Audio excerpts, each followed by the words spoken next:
It's not who I am anymore.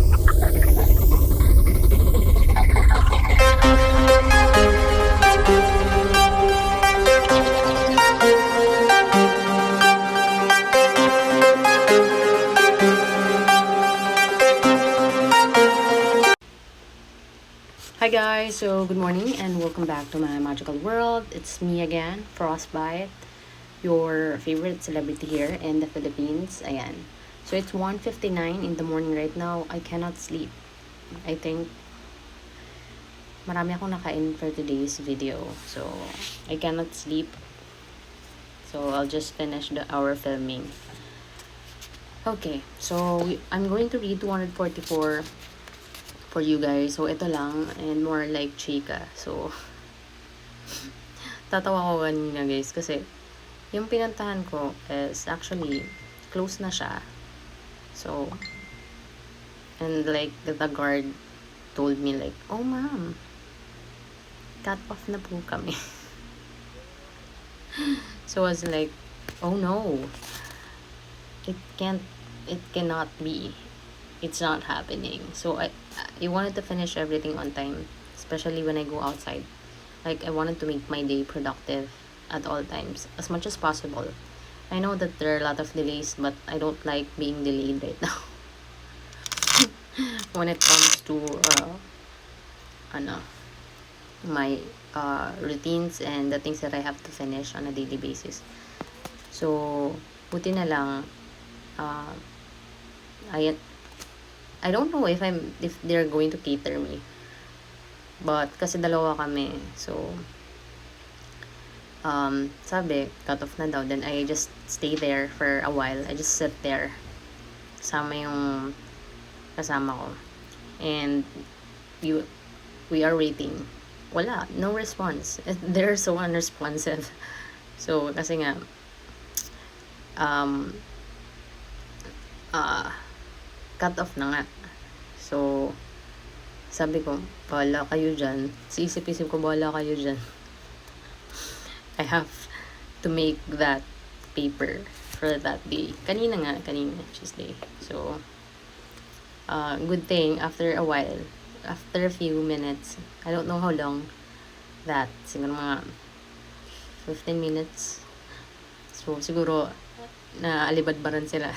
Nakikita nila ako doon, that I was just sitting there.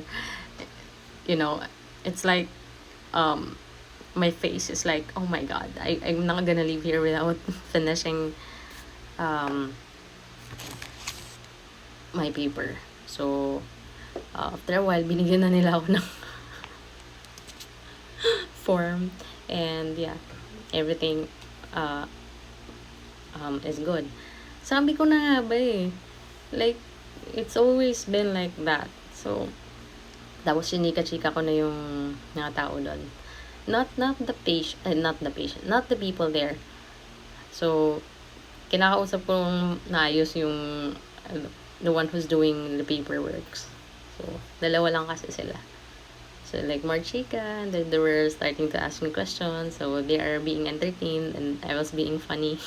So, alam nyo guys, I'm so funny on the way I talk to people. So,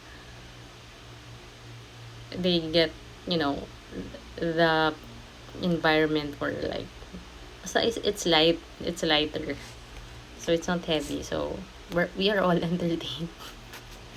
So natapos ko siya guys, and wala lang, gusto ko lang share. Wait lang okay, going back. So tapos na natin to guys. Dali moving over the bridge, the alternation between real and unreal makes it hard for us to distinguish between the two. A surreal effect that causes powerful feelings of disorientation in the viewer. Perhaps the ultimate expression of Fernanda's alchemy can be experienced in her piece Stacked Waters in 2009 at the Blanton Museum of Art in Austin, Texas. So ako, personally, gusto ko rin pumunta sa mga museum, guys. Like, just wanted to be there. It's peaceful, right?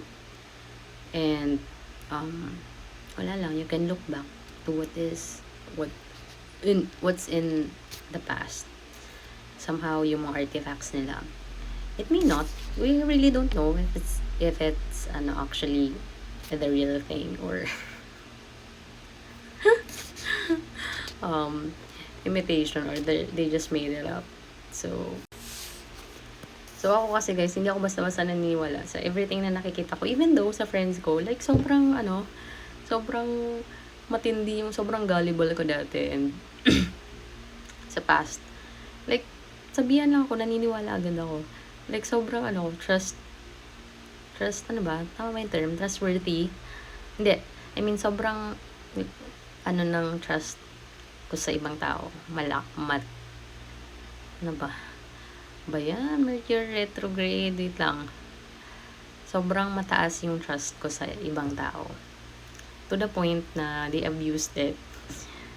Everyone, including my friends, ex-friends, and the people that I have met in life. So, nowadays, they really have to prove themselves that they're speaking the truth. Kasi otherwise, hindi talaga ako naniniwala. Even my friends, they know that.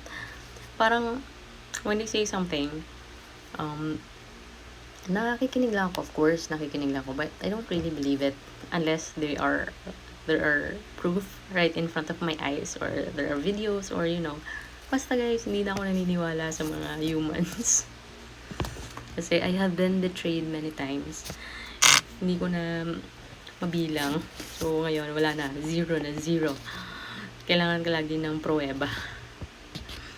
So, for this commission, she was confronted with the challenge of creating a striking piece for the vast open space of the museum's multi-layered atrium, an entryway to the rest of the museum. The atrium is generally bathed in bright light for the large skylights on the ceiling. Instead of struggling to create a sculpture for such a space, Fernandez attempted to invert our whole experience of art. So, may sasegue ulit ako kasi late night na, pag ganitong mga hours, ang daming pumasok sa utak ko, and I saw something a while ago. So, di ba sinabi ko sa'yo that there are parts of this world, I don't know what kind of dimension, or that part, or what dimension are there into, or we are into, really. So, I saw something in China, where they have been created robots. So, sobrang advanced na ng technology natin. Like, the world is really so abundant. Like, some country could literally solve all the problems that we are facing right now, and they could actually really help a lot of people who are in deep shit, or in deep poverty, or countries that really need actual help, and countries that really need real food. Kasi actually we don't know if we're actually eating real foods nowadays, kaya ang ikli ng buhay ng humans. So, but let's not focus on that. What I'm saying is that they could make our lives easier. So, sobrang advanced na talaga ng technology. So, kung, like, there are countries that are not experiencing those kind of thing, na pwede naman efficient lang yung life, and a bit more easy. Syempre, nakakaawa yung mga tao na they are not privileged enough. For example, wala silang wifi or anything. Yung mga basic needs na sana kahit papano na they are being, paano ba? Kahit papano nagbe-benefit sa kanila. Kasi, ba yan? Ito na, tuloy-tuloy na natin yung kwento. So, kasi nanonood ako ng documentaries, yung parts, the families that are living in different islands. Yung mga islands na malalayo na sa Philippines. Kasi yung Philippines, if you don't know, there are a lot of islands here, lulubog, lilitaw. So, depending on high tide or low tide. So, ayan. So, trinay nila pinatawag mga sobrang layo na island. And, ang nangyari is like, kukwenta ko na sa inyo kasi I'm sure wala na kayong time manood ng mga ganyan kasi more on like money motivated yung mga tao na ngayon. Diba? Pansinin nyo. Kasi nga sa economic, or how there are narratives that they want to alam mo yun, yung parang, hindi naman talaga dapat ganun, pero yung narratives that the media is like presenting to us is so fuck up. So, and the laws, and how the government rob us with our own resources. So, things like that. So, yan. Naisip ko lang na that there are some places that are truly and really advanced. So, they could actually help other places na, that are really need of, help. Like, the basic needs of the humans, diba? Food, shelter, education. Para hindi, so that they could actually live a decent life naman kahit papano. So, sobrang nakakaawa that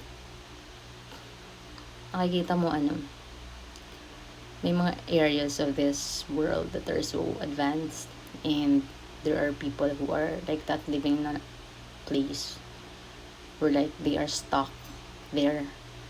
Kasi even the boat is really hard to go there, pabalik-balik, and parang sila those people are the people that are neglected by the government. So since yung mga isla talaga sobrang layo na, and it's really really hard to go there, especially kung magdadala kayo ng mga tawag dito resources, medicines like that they can actually use. So hindi na sila nabibigyan ng sapat na attention just to make parang para lang mabuhay. So I really don't know what kind of pero pag napanood nyo, tas mapapanood mo sa ibang bansa na they're so advanced, like parang yung narinig ko kanina is like in the future, or it is happening right now, not really in the future, it is happening right now. Robots they can actually make robots, and apart from that there are a lot of islands, location, or places that paano ba where you cannot go there kasi they are experimenting a lot of shit there. So yun, wala lang, ang kwento ko lang sa inyo. Hindi ko alam kung nagigets nyo yung point ko, basta yun guys, napansin ko lang na parang this life is really unfair. That's why wag na kayo dun mag-focus. I mean, that's why kailangan nyo talagang, you really need to master yourself to have that discernment. And if there are opportunities, which there will be, there are always, you are creating something on a daily basis para mag-grab mo siya, the right opportunity for you. Kasi not all opportunities are good. Kasi some are disguises, that's not good for you. So, basta ganun guys. Kaya kailangan yung maging matalino. But I'm pretty sure matatalino yung viewers ko. Or if not, you are on your way on discovering your true power. Continue na guys. So, baka saan tayo sa way. So when people enter a museum or gallery space, it is often with a sense of distance and coldness. They stand back and view something for a few moments and move on, aiming for a more visceral contact with the viewer than a traditional sculpture could provide.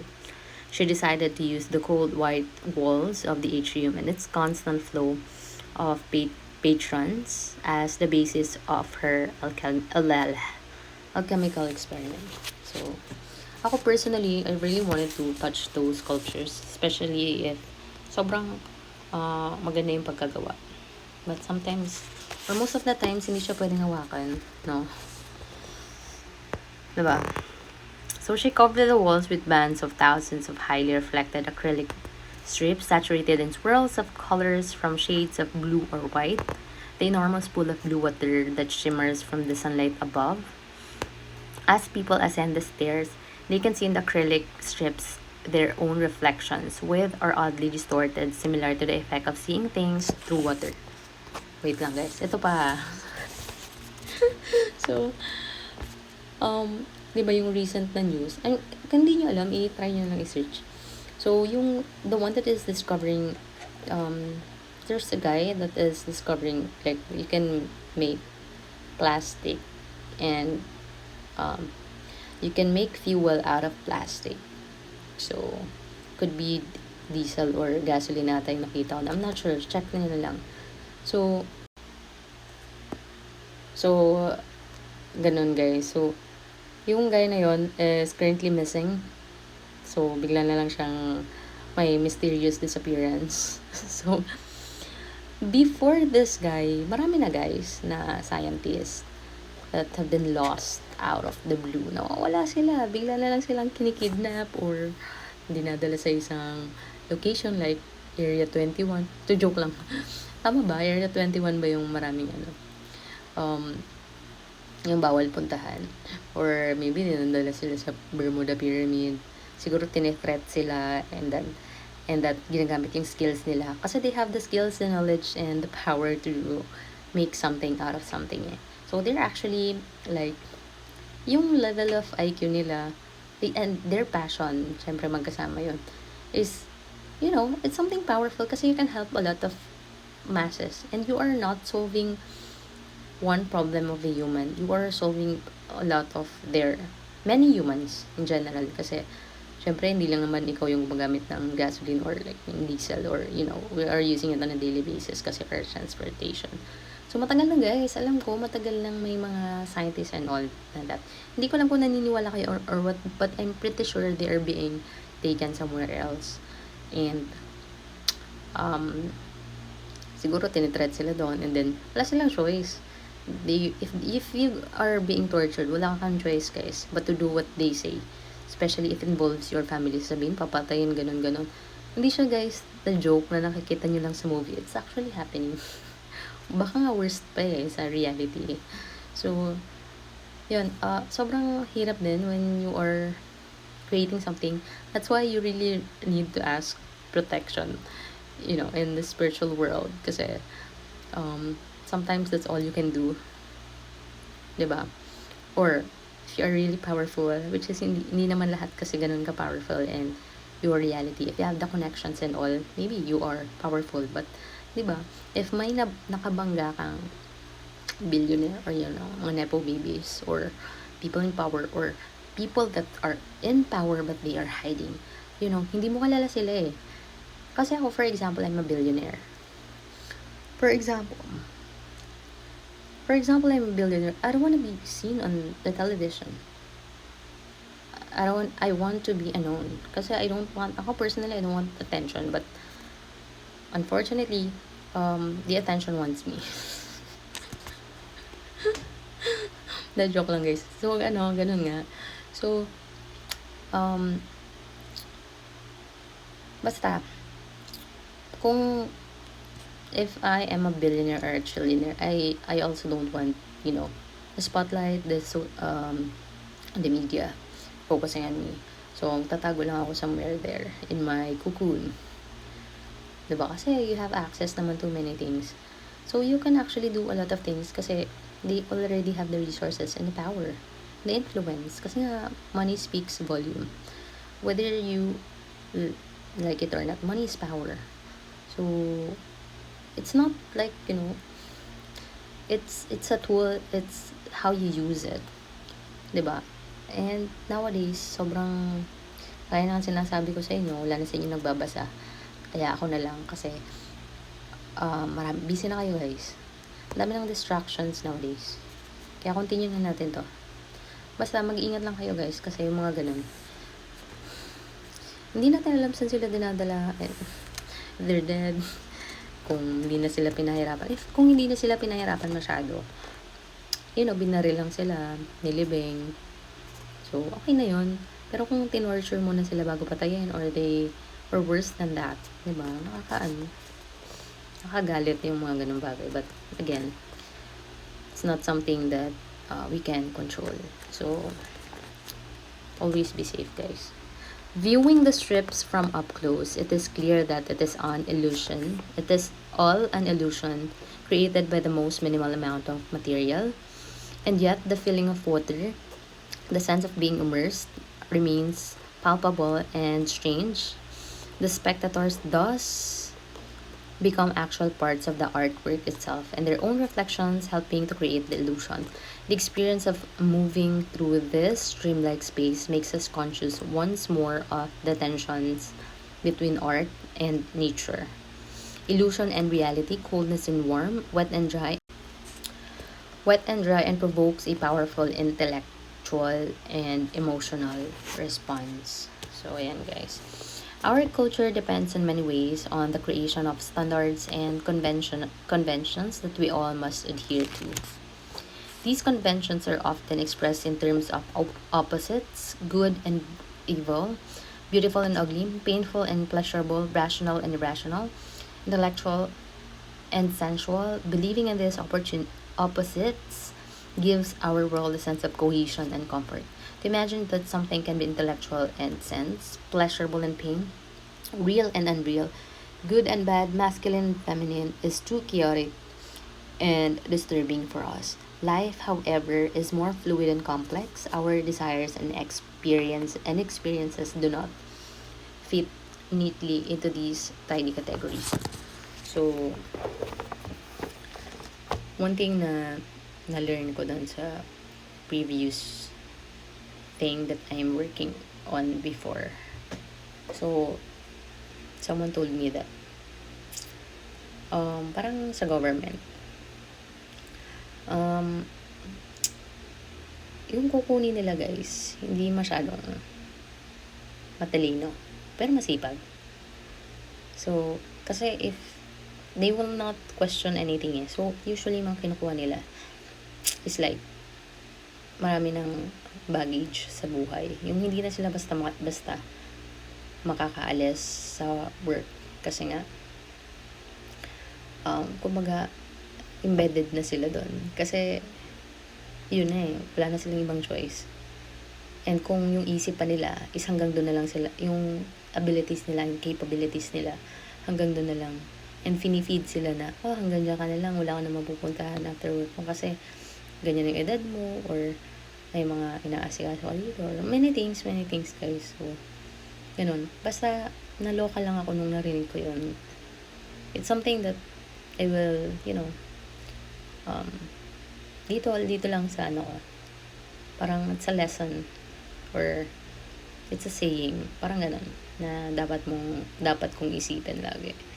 Which gusto ko rin malaman nyo guys, kasi nga, nakakaloka. This world is really crazy. So, naloloka lang ako sa ganong standard. Like, lowest of the low. So, ayan. Anyways, guys, let's not worry about it. Pero, diba, nakakaloka yung ganun na mga bagay. Like, you could have you could choose a better employee. But, if sobrang, or matalino yung nakuha mo, that matalino girl or guy will questions what you are doing up there. Diba? You will be considered maybe a traitor or an enemy. Or you're not gonna look good overall.